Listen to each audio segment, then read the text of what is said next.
Beth Sager here with Lex Locals, and today I am in the office with David Redfield of Keep Calm and Write That Essay.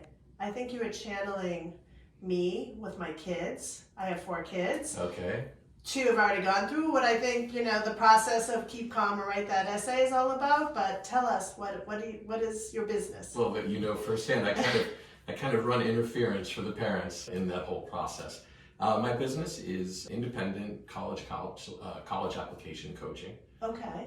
Primarily focusing on the written portions, but I also work with students to discover new schools and sort of try to map out a plan for their major, and then help them prepare for interviews, portfolio reviews, basically just kind of their right-hand man, and helping them learn that life skill of talking about yourself and your accomplishments, and then also your setbacks and how you dealt with them, which is a new type of writing for a 16 or 17-year-old, and even challenging the older you get. I've just this year started to work with somebody applying to graduate school, so also you think once you've done some undergraduate that sort of promoting yourself, so to speak, would come easier, but it really doesn't. Right. No, I think for some people it never becomes easy, right? No matter what age you're at, like talking about, even like in my business, right? Like I have to go in and say nice things about myself, right? And it's like, I'm just going to give you 1 minute of that, and, well, with all sort of forgiveness around it. So what made you get into this field? Well, I've been in education for almost 20 years. Okay. And, most of it, I have been an English teacher in middle school and high school. But for a good portion of it, I was a college counselor, and really found that to be a rewarding next step in terms of my interaction with the kids and in helping them accomplish a pretty significant goal and milestone. And once the pandemic hit, I was still teaching middle and high school, and it became a totally different ballgame. And my family and I moved out here from Los Angeles about 10 years ago. And I'm able to work with students now because everybody's so used to Zoom. I have students on the West Coast, students in Europe, and can kind of help counsel them from wherever and whenever. Nice. So it became a flexible model, and I've kind of shifted into that and other online teaching opportunities. And one of the aspects of my program as well, and the way I sort of pitch my pricing, is I say I only charge for senior year, but you can start 11th, 10th, or 9th, and there's no additional cost. Because I really believe when I was at the school in Los Angeles that I was counseling at, I got the students just framing their experiences, kind of journaling as they went, leaving sort of breadcrumbs. So when I do, like this year I had a few seniors that I started with in September, and everything was imploding, not just college applications, but it's one of the hardest semesters in high school. And they also have the standardized testing.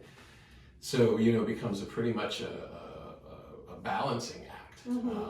Luckily, this year I was able to convince some parents, and I have some 10th graders that I've just started working with. So one, I helped, put together their application for a summer program. And we've already talked about how he might reflect about his experiences during that summer program, and then we'll just file them away. And when the time comes, and obviously I'm familiar with what's on the other end, so I can ask leading questions and prompts and kind of make it so they have a wealth of information, and they're not pulling their hair out being like, I don't know what to write about. I don't know what to say.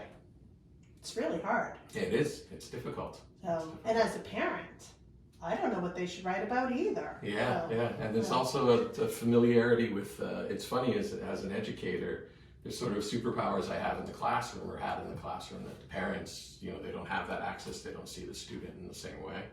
And then vice versa, when I come home, my superpower goes away with my own kids. Okay.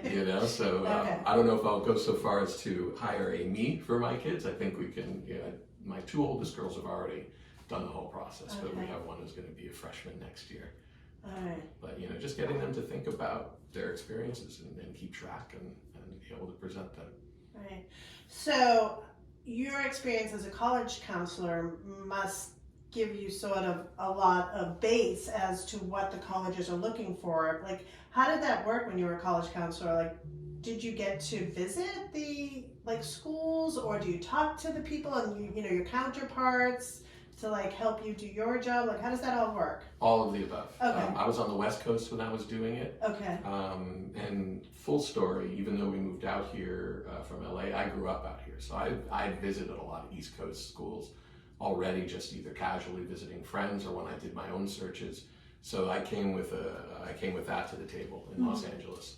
And there are, there's conferences where you do meet with colleagues, and then also building, the network that I had doesn't, it's 10, 12 years later now, doesn't really, isn't the same as it was before, but I know how the departments work in terms of hierarchy and how you can access, and, a college will have, 10 different admissions officers and all have regions. Right. And you begin to sort of, you can have conversations about what they're looking for in terms of building a student body. It could be that they needed somebody who plays a certain instrument next year. There are a lot of cello players next year. It could be, anything. Do they know that? Yeah, they do. They know what they're looking for, like right down to sort of that level of. Well, those are often, that's actually based on an anecdote that I got firsthand, because you hear a lot of anecdotes, you don't know what's true or not. Right. But basically, the conductor came to the admissions department and said, "We don't have, I don't remember the instrument, but cello player for next year."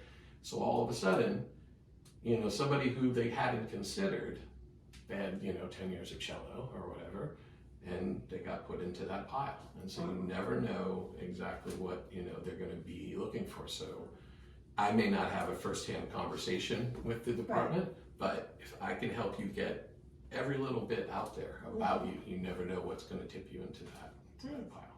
Nice. So, like, how long do you spend with students? I mean, assuming you got them, like, maybe March of their junior year or something, and how long does it take to craft a good essay? And varies from student to student. And also in this year, I also restructured what I offer. Ideally, I'd like to handle the whole package. I feel like it all works well together. But you can just ask for my help for just the college search and selection and that process, or exclusively just the writing. Or if you do a package, the price actually goes down, because I really want that the holistic approach. Anywhere, I would say 40 hours tends to be the average over the scope. That would be, starting in 10th. Right. And then again, depending on, and I do what I call an all-you-can-eat buffet approach, where it's a flat rate, because I don't want a situation where a student's going to hesitate to share one more iteration with me because they think it's going to cost mom and dad extra. It's kind of that, as long as you can come to the table with something and you've done your work, and we're going back and forth. So it could vary. Then there's, they're high school students, so then there's some who, 10, 12 hours, that's all you get, and then they don't take any of your advice. And, right. That's a whole different conversation, right? But, it depends on the student, but as many drafts and as many questions and as many conversations, I'm in for the long haul. Nice. Oh, so what else do you want someone to know about your service? Well, I was an educator for 20 years, and I feel that one of my strongest attributes as an educator was my ability to relate with students on their level, to meet a student where they're at, figure out what that entry point is, and then go from there. So it's not a cookie cutter approach that I have.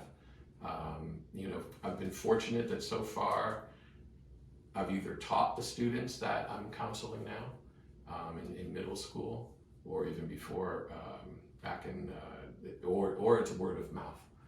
So I haven't had anybody that's been a complete stranger. Gotcha. So it's been a nice familiarity where all of a sudden we can just dive right in and get to work. But I'm confident that, that skill set, applies to this, that once I start getting more and more students that I don't know, just building that trust, and so okay, hey, what's on your desk, and let's talk about what you're doing, not a bunch of what ifs and have you tried, but what are you thinking about? Nice. That's what I try to bring to the table. Nice. And how do people get in touch with you? I have a website, keep Okay. calm and write that essay. That's good. .com, Okay. and then it's keep calm and write that essay at gmail.com. All right. That's the best way to reach out. Well, you would reach out and we would set up a free introduction session, which could be anything, including or any variation of just me and the parents, just me and the kid, or everybody. And it could actually be just an information session, but we can also segue into some time where we actually talk about what the program would look like and how we would begin and what steps would be taken first. And also on a very practical level, if to find out if the student feels like they're going to want to hang out with me on a regular basis for the next couple of years. Right. So that's a huge litmus test right there. So the first meetings so far have all been virtual, but there's been, actually that's not true. We went, one of them was at Panera, all masked up and everything, but it was a way just to kind of get some eye contact. And, Right, nice. Yeah. But as the business grows and stuff, I see this as a space that we can work together in. Nice, great. Thank you. Well, I appreciate your time. Thank you. Thanks for coming by.